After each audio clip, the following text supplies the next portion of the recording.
ছেলে সেজে ক্রিকেট খেলা শুরু করতে হয়েছিল বিশ্বকাপ ফাইনালের player of the match Shefali Verma. হরিয়ানার ছোট্ট গ্রামের মাটিতে দাঁড়িয়ে এক মেয়ে স্বপ্ন দেখেছিল ব্যাট হাতে মাঠ কাঁপানোর। শেফালি বর্মা টিভির সামনে বসে বীরেন্দ্র সেহবাগের মার কাটারি শট দেখে ক্রিকেটে মন পড়ে যায় তার। কিন্তু সমস্যা একটাই, গ্রামে মেয়েদের জন্য ক্রিকেট শেখার মতো কোনো একাডেমি ছিল না। কিন্তু স্বপ্ন সে কি আর লিঙ্গ দেখে, কিন্তু সমাজ ঠিকই দেখে। তখনই শেফালির বাবা সঞ্জয় বর্মা নিলেন এক অদ্ভুত সাহসী সিদ্ধান্ত।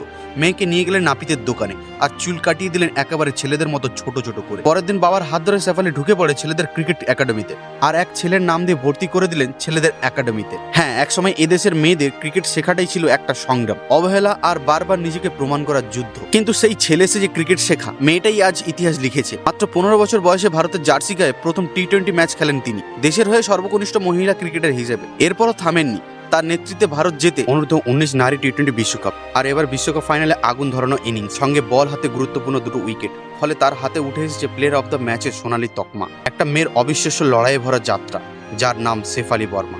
আপনি ভালো থাকবেন শেফালি দেব।